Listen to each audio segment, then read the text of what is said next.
छात्र चालाक लोग इंसान को बहकाते हैं, आतंकवादी बना देते हैं, और आतंकवादी मरता है तो जो माँ उसे 9 महीने पेट में रखती है, जो उसे पालती है, वो भी अपने बच्चे को की लाश लेने से इनकार कर देती है कि मेरा बेटा नहीं है। और जब डॉक्टर बाबा साहब अम्बेडकर जैसा चरित्र हमारे बीच में से जाता है तो 15 लाख लोग शामिल होते हैं और करोड़ों लोग उन्हें याद करते हैं। समस्याएं जीवन भर रहेंगी, जिंदगी है तो दुख है, और दुख का कारण है। जो इस कारण को जान पाया उसी ने कहीं न कहीं समाधान तलाशा। मुझे लग रहा है कि आप लोगों का इंटरेस्ट नहीं है।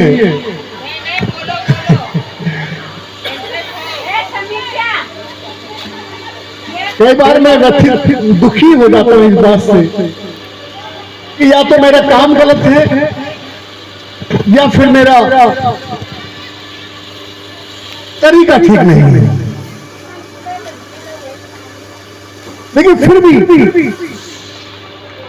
मैं अपने जीवन को इस तरह से देखता हूं,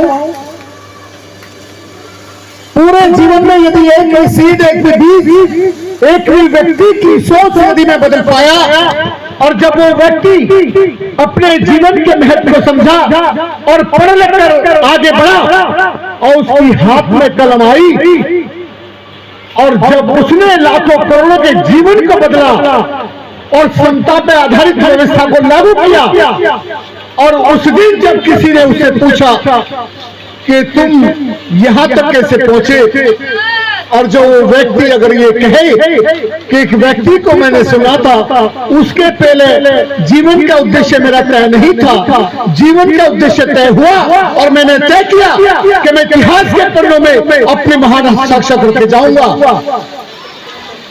मैं अपनी कामयाबी को इस तरह देखता हूं। कोई बड़ी गाड़ी में कामयाबी देखता है, बड़े बंगले में देखता है, बड़े पैसे में, बड़े पद में देखता है। मैं बदलाव में अपनी कामयाबी देखता हूं। 600 वर्ष पहले संत रविदास जी ने लोकतंत्र की अवधारणा दी थी। ऐसा चाहो राज्य में जहां मिले सबन को अन्न, और राजा प्रजा संबसे रे दास रे प्रसन्न।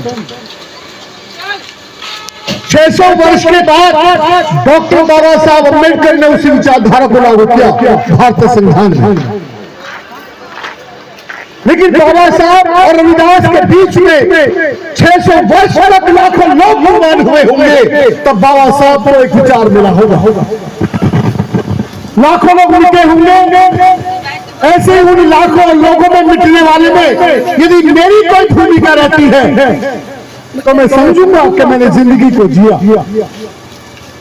दक्षिण अफ्रीका में नेल्सन मंडेला जो राष्ट्रपति थे,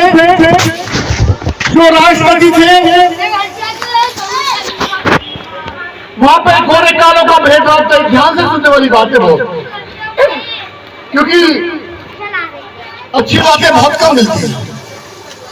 मैंने भी अर्जित किया है लोगों के पास जा जाकर और किताबें पढ़ के, लेकिन लोग जरूरत के आधार पर समझते हैं। किसी ने चश्मा बनाया, पूछा नहीं आप खरीदोगे, वो जानता था जैसे मेरी आंखों की रोशनी गई है वैसे दूसरों की जाएगी। आवश्यकता होगी तो लोग खरीदेंगे। आवश्यकता आविष्कार की जननी है। तो दक्षिण अफ्रीका में गोरे कालों का भेदभाव था। गोरों की सरकार थी, काले गुलाम होते थे। एक बाप के 2 बच्चे, तो गोरे को सारे अधिकार थे, काले को कोई अधिकार नहीं था। हजारों सालों से वहां ये व्यवस्था थी। जब काले लोगों ने संघर्ष किया और एक अधिकार प्राप्त किया शिक्षा का, तो उन्हीं काले लोगों में नेल्सन मंडेला पढ़ लिख कर लॉयर बने, वकील बने। उन्होंने अपने परिवार के लोगों से पूछा कि आप क्यों नहीं पढ़े, तो उन्होंने कहा बेटा हमारी कोई लड़ाई लड़ने वाला नहीं था। तो नेल्सन मंडेला सोचने लगे इन अनपढ़ लोगों ने अपनी जिम्मेदारियों को समझा, मुझे पढ़ाया लिखाया, इस लायक बनाया, तो मेरी जिम्मेदारियां इन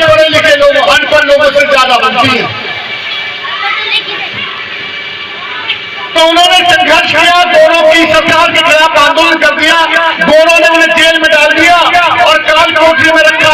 खाना मांगा तो पखाना आगे कर दिया, पानी मांगा तो पेशाब आगे कर दिया, उतना ही खाना उनको दिया जिससे वो जिंदा रह सके। 18 साल तक काल कोठरी में रहे, 18 साल तक सूर्य नहीं देखा, रोज उनको यात्राएं दी गई, सताया गया, लेकिन वो अपने उद्देश्य से नहीं हटे। उन्होंने एक अधिकार प्राप्त कर लिया कि मुझे लेटर पत्राचार करने का अधिकार देने कि मैं अपने पत्र जेल से भेज सकूं। वो अपनों को पत्र लिखते थे, वही पत्र वहां पर अखबार और मैगजीनों में छपने लगे।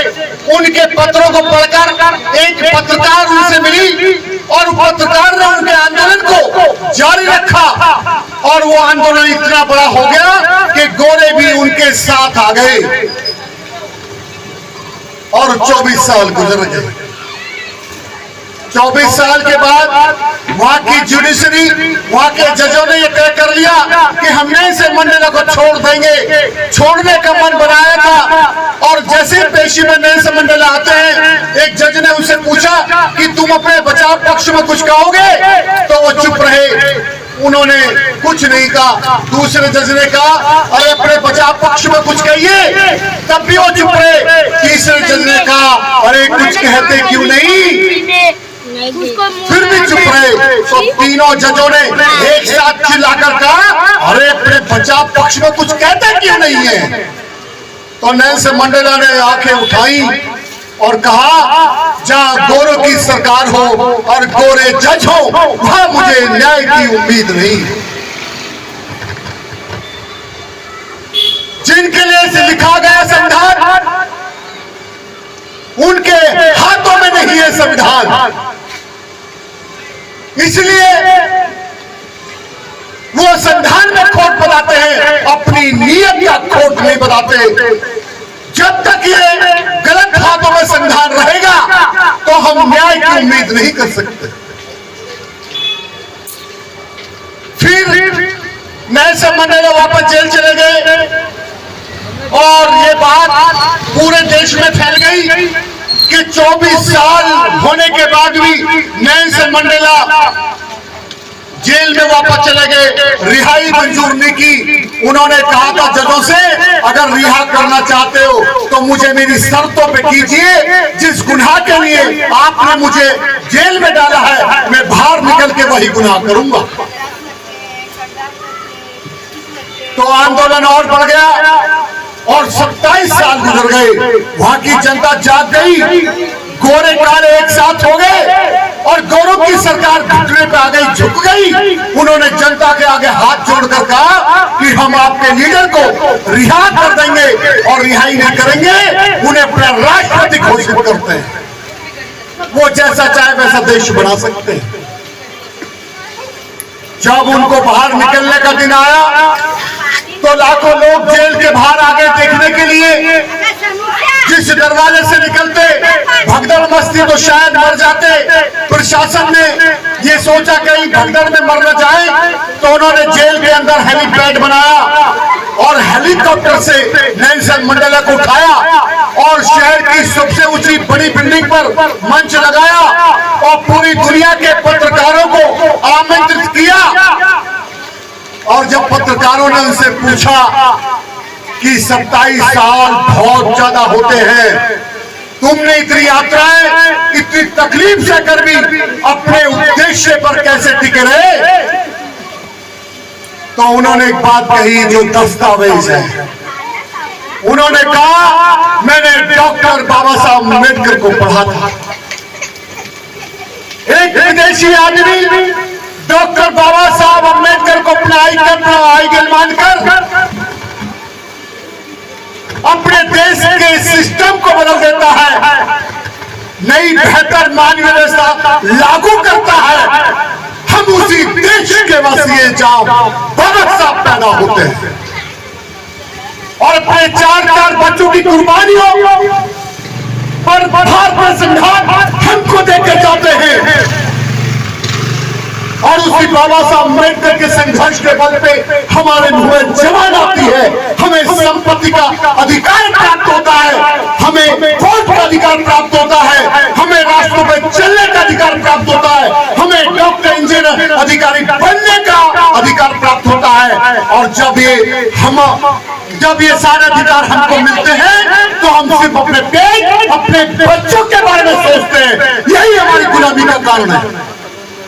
अगर बाबा साहब अम्बेडकर ने यशवंत के बारे में सोचा होता, इंदुमती गंगाधर राजन के बारे में सोचा होता, अपनी पत्नी माता रमाबाई अम्बेडकर के बारे में सोचा होता, टीबी की शिकार होकर मर गई, उनकी सेवा नहीं हो पाई, इलाज नहीं हो पाया, तब हमको संविधान मिला। और मुझे बड़ी शर्म की बात आती है जब आदमी मुझसे कहता है बच्चे हैं तुम्हारे। मैंने कहा बच्चे हैं? अरे अपने बच्चे पाल लो, किस चक्कर में पड़े हो? ये लोग नहीं सुधरेंगे, ये लोग दारू पी पी के मर जाएंगे। मुझे बड़ी शर्म आती है जब मेरा कोई आदमी दारू पीता है या वो गुटखा खाता है। मुझे शर्म आती है जब हमारे बच्चे अनपढ़ रह जाते हैं। और मुझे शर्म और भी ज्यादा जब आती है जब माँ बाप पढ़ाना चाहते हैं लेकिन फीस के लिए पैसे नहीं होते हैं।